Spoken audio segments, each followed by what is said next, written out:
Charlie Kim, who's the CEO of a company called NextJump in New York City, a tech company, he makes the point that if you had hard times in your family, would you ever consider laying off one of your children? We would never do it. Then why do we consider laying off people inside our organization?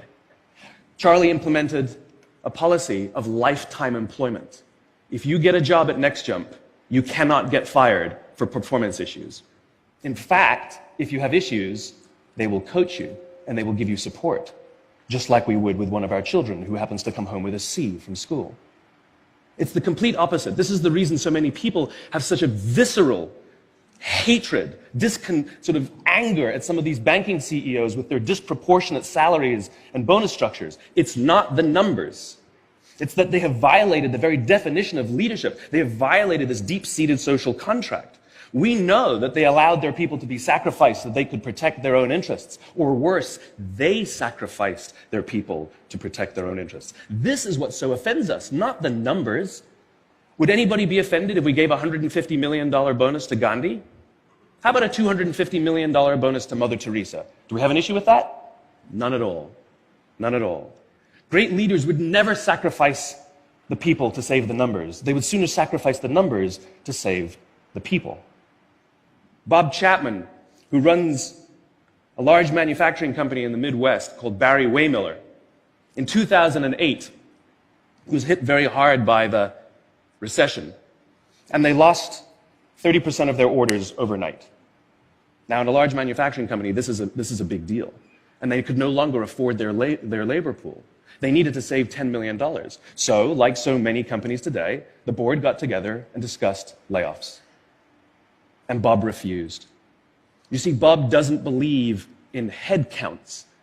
Bob believes in heart counts. And it's much more difficult to simply reduce the heart count. And so they came up with a furlough program. Every employee, from secretary to CEO, was required to take 4 weeks of unpaid vacation. They could take it any time they wanted, and they did not have to take it consecutively. But it was how Bob announced the program that mattered so much. He said, it's better that we should all suffer a little than any of us should have to suffer a lot. And morale went up. They saved $20 million. And most importantly, as would be expected, when the people feel safe and protected by the leadership in the organization, the natural reaction is to trust and cooperate.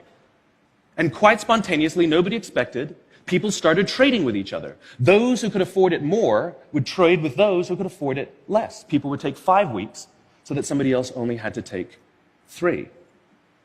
Leadership is a choice. It is not a rank.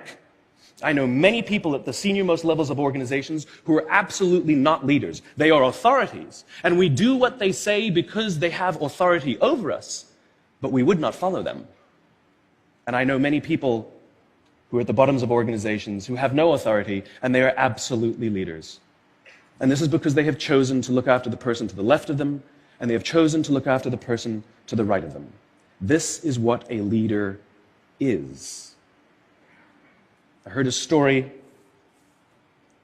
of some Marines who were out in theater, and as is the Marine custom, the officer ate last, and he let his men eat first.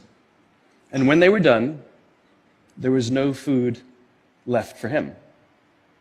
And when they went back out in the field, his men brought him some of their food so that he may eat. Because that's what happens. We call them leaders because they go first. We call them leaders because they take the risk before anybody else does. We call them leaders because they will choose to sacrifice so that their people may be safe and protected, and so their people may gain. And when we do, the natural response is that our people will sacrifice for us. They will give us their blood and sweat and tears to see that their leader's vision comes to life. And when we ask them, why would you do that? Why would you give your blood and sweat and tears for that person? They all say the same thing. Because they would have done it for me. And isn't that the organization we would all like to work in? Thank you very much. Thank you.